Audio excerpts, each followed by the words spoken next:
El libro de Apocalipsis, que es el último de la Biblia, después de la solemne introducción del capítulo 1, presenta 7 cartas dirigidas a 7 iglesias reales situadas en la provincia romana de Asia Menor, que hoy es la actual Turquía. Estas comunidades fueron escogidas según las palabras de Jesús para que todas las iglesias comprendan que Él es quien escudriña la mente y el corazón y que dará a cada uno conforme a sus obras. Apocalipsis capítulo 2, verso 23.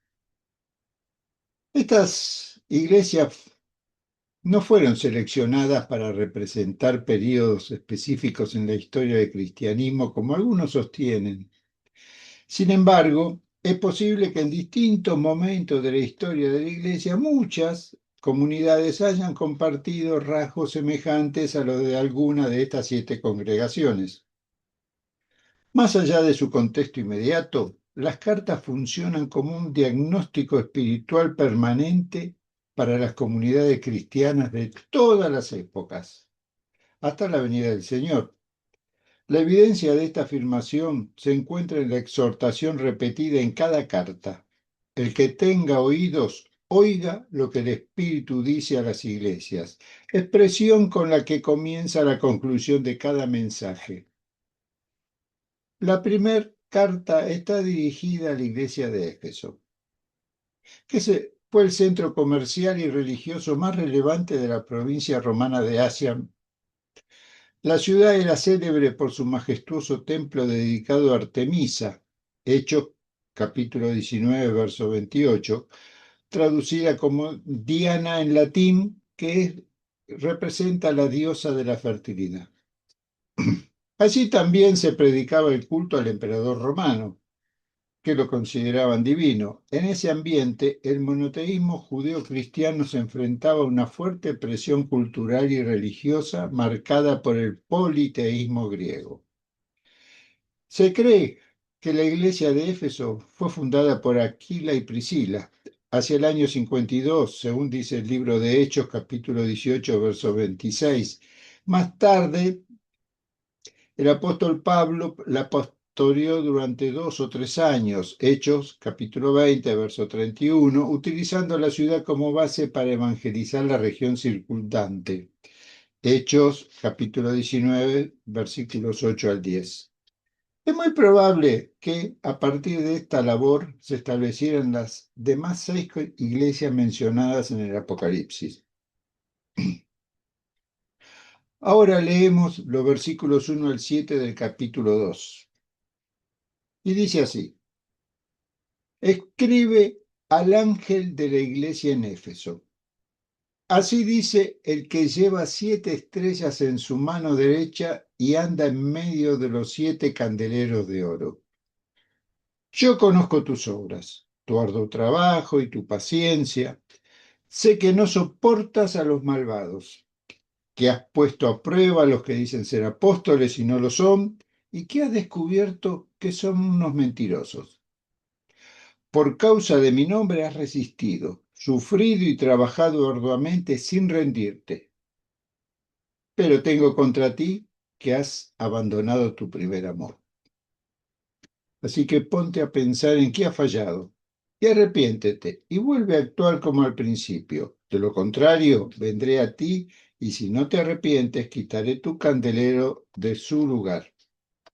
Pero tienes algo a tu favor, que no soporta las obras de los nicolaitas, las cuales yo tampoco soporto. El que tenga oídos, oiga lo que el Espíritu dice a las iglesias. Al que salga vencedor, le permitiré comer del árbol de la vida, el cual está en medio del paraíso de Dios. El mensaje está dirigido a la iglesia de Éfeso, presenta una organización clara y sigue el mismo patrón común a todas las otras cartas del Apocalipsis. En primer lugar, se identifica el emisor y la iglesia receptora. Aquí se señala que es el remitente, destacando un atributo tomado de la visión de Juan del capítulo 1, versos 12 al 18, y se reconoce a la comunidad cristiana destinataria. En segundo lugar, hay un elogio por sus obras y la perseverancia en el trabajo. Se valora su manera de actuar y su fidelidad, con excepción de las iglesias de Sardi y la Odisea, que no reciben este reconocimiento, porque no tienen nada que mostrar. Tercero, se hace una reprensión o un llamado de atención por una falta u omisión, denunciando aquello que debe ser corregido, mostrando la exigencia de una fe íntegra y un amor renovado que debe ser constante en la vida de cada iglesia. Cuarto, hay un mandato de restauración. Se exhorta a la iglesia a recordar, a arrepentirse y a volver a las obras primeras como camino de recuperación espiritual. Y quinto, hay una promesa para los vencedores. Se ofrece una recompensa a quienes perseveran y triunfan en lo que el Señor les demanda, asegurando la participación en la vida eterna. Con esta estructura en mente, profundicemos ahora el estudio de cada sección de esta carta. No cabe duda que el emisor de la carta es Jesús resucitado, que le redacta Juan el texto contenido de la carta con destino al ángel ministrador que la comunicará a la iglesia de Éfeso. Así lo dice el versículo 1. Escribe al ángel de la iglesia en Éfeso. Así dice el que lleva 7 estrellas en su mano derecha y anda en medio de los 7 candeleros de oro. Aquí Jesús se presenta con una autoridad total. Las 7 estrellas representan a los ángeles o mensajeros comúnmente relacionados a los líderes de las iglesias. Apocalipsis capítulo 1, verso 20. Tenerlos en su diestra significa que están bajo su autoridad, control y además protección soberana. Los 7 candeleros o candelabros de oro, como dicen otras versiones, simbolizan a las 7 iglesias. Cada candelero es una iglesia. El hecho de que Jesús anda en medio de ellas indica su presencia constante y su conocimiento íntimo de la condición por la que está pasando como resultado de su inspección continua. Jesús nunca desestimó ni se desentiende ni se desentenderá de la vida de cada iglesia. Él siempre está presente cuando 2 o 3 estén reunidos en su nombre y acatan su voluntad. En Éfeso, Jesús la alaba por su ortodoxia y perseverancia en la obra del Evangelio, por su arduo trabajo, porque era una iglesia cuya congregación se mantenía activa por medio de ministerios y servicios a la comunidad, así lo dice en la primera parte del versículo 2.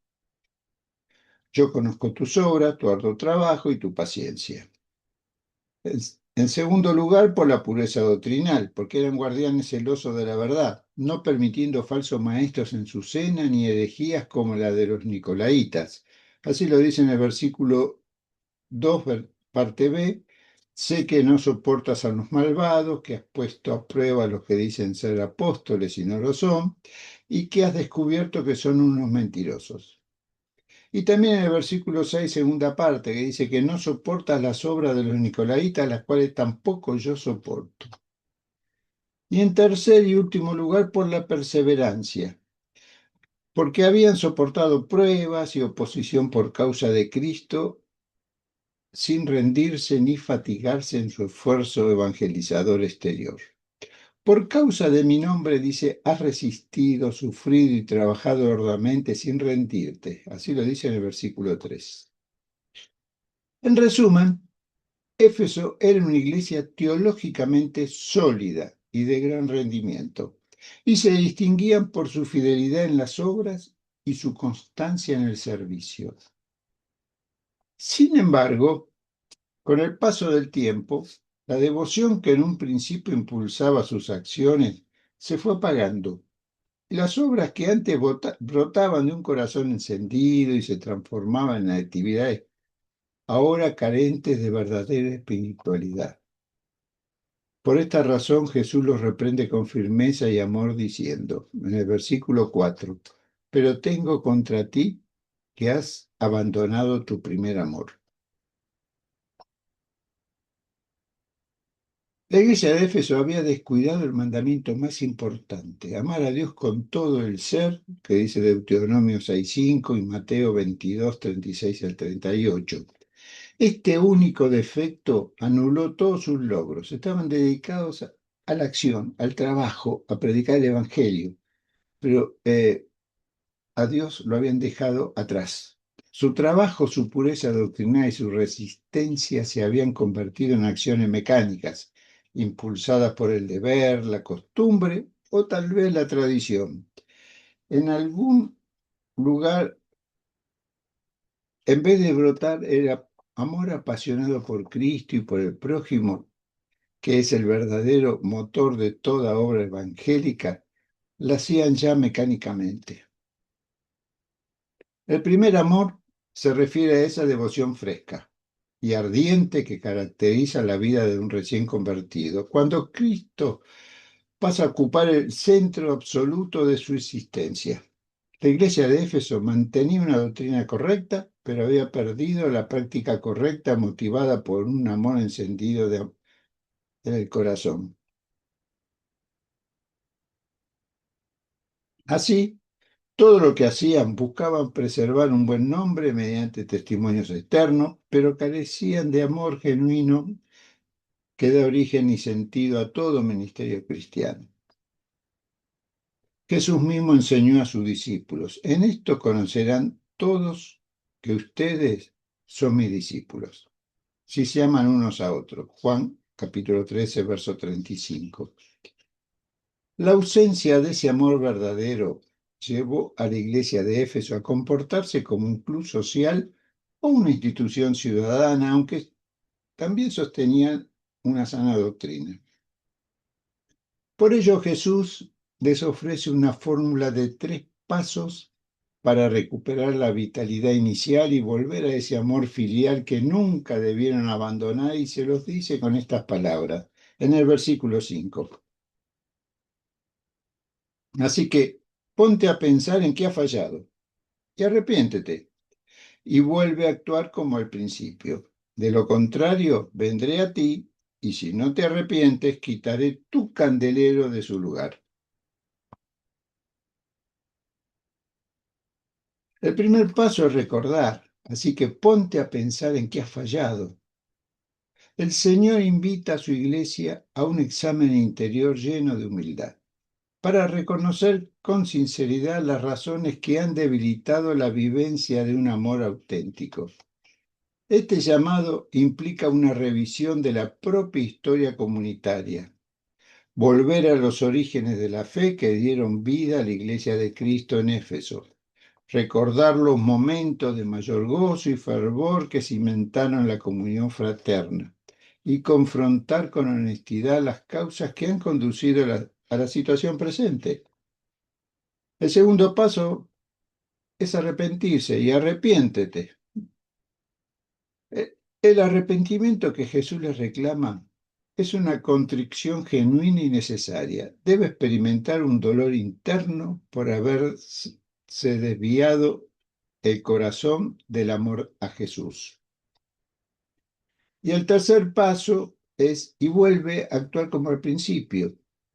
Esto implica una decisión firme de cambiar la decisión del corazón y la mente para continuar haciendo las obras con un corazón encendido por el Espíritu Santo que lleva a realizar toda buena obra.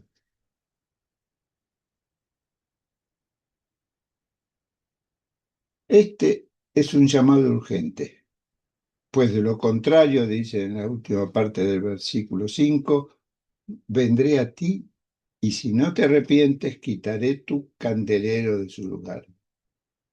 En este punto surge un desafío interpretativo que debe ser aclarado. Obrar sin amor constituye un grave problema espiritual que exige un arrepentimiento profundo y sincero.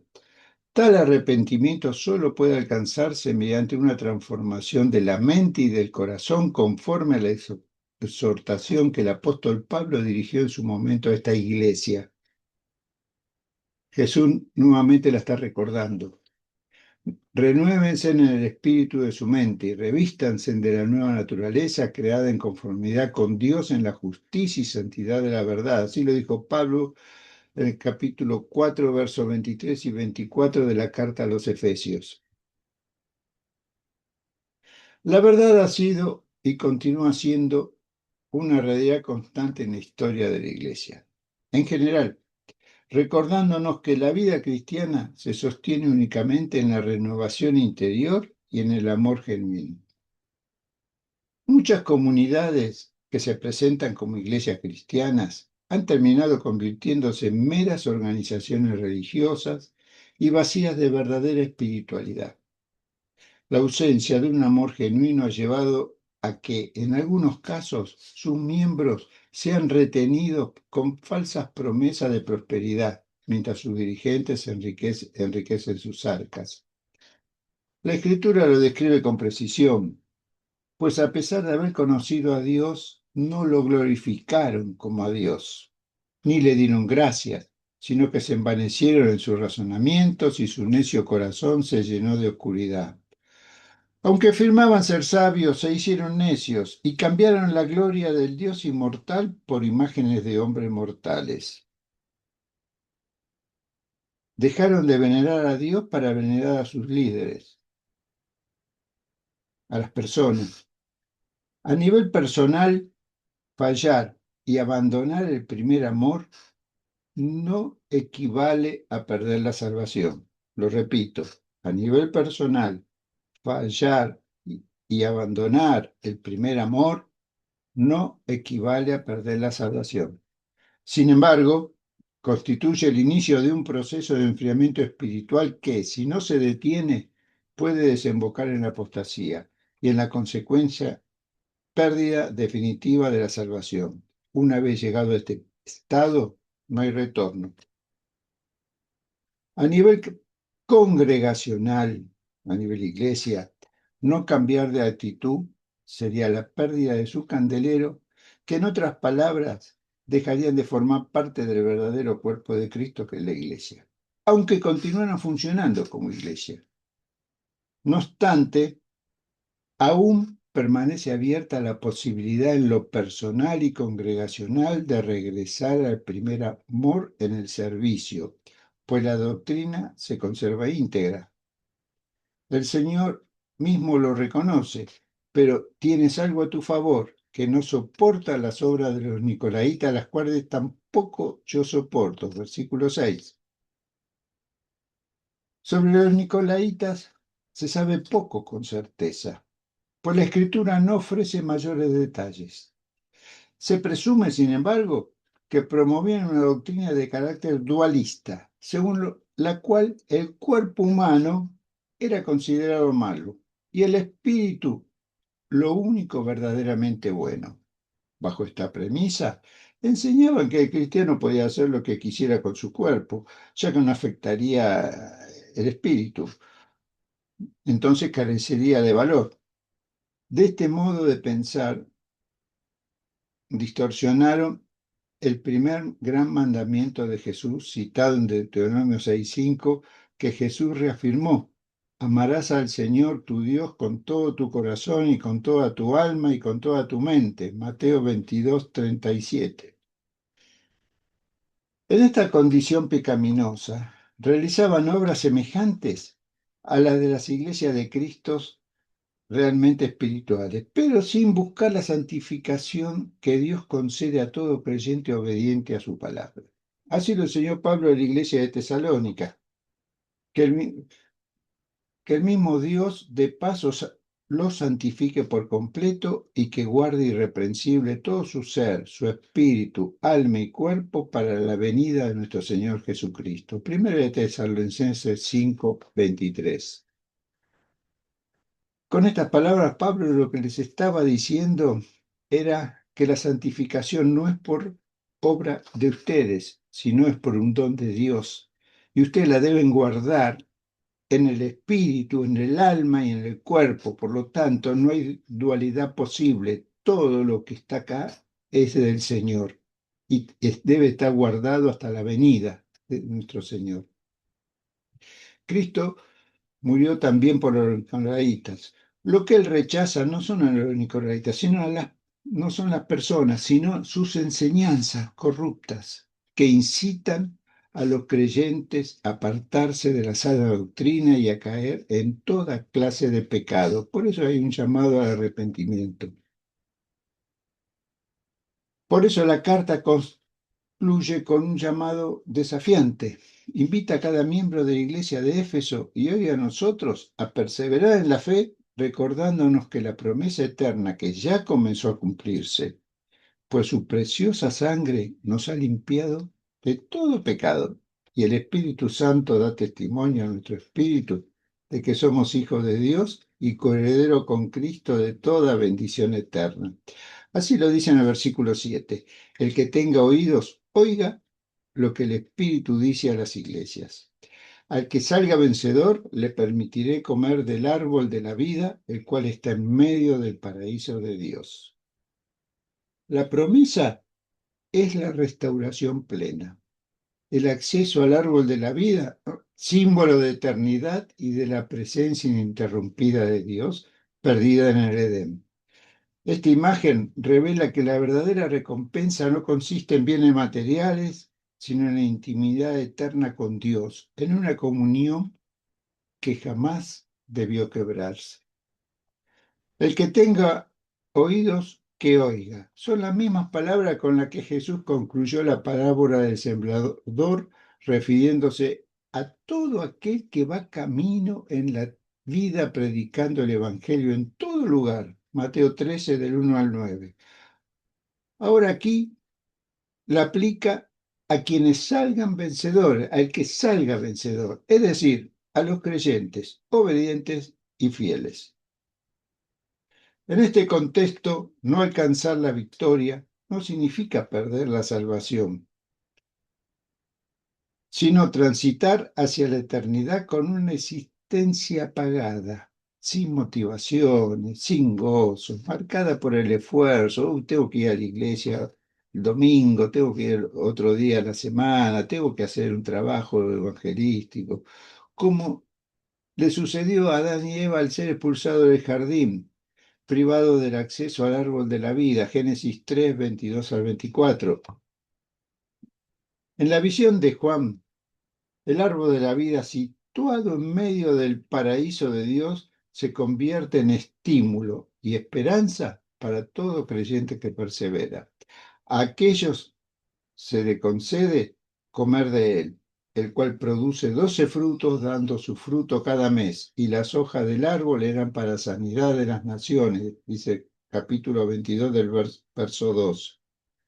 Con estas palabras, Jesús llama a su iglesia a recuperar la comunión plena con Él para volver a experimentar el gozo de la salvación como cuando nos entregamos a Él con un corazón sincero. La enseñanza para nosotros hoy es concluyente. En primer lugar, el trabajo no sustituye al amor. Nuestras obras, nuestro celo doctrinal y nuestro activismo, por más valiosos que parezcan, carecen de significado eterno si no están impulsadas por el amor a Cristo.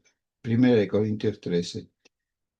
Segundo lugar, la prioridad tiene que estar en el corazón. Jesús no busca manos que trabajen, sino un corazón que le ame.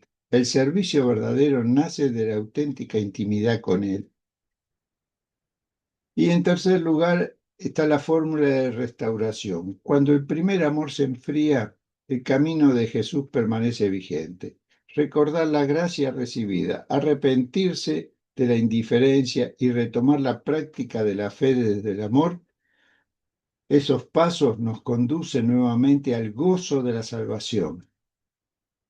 Hermano, hermana querida, que la gracia de Dios y el amor de Cristo conmueva nuestros corazones cada día hasta que por la obra del Espíritu Santo reflejemos plenamente su imagen. Bendiciones.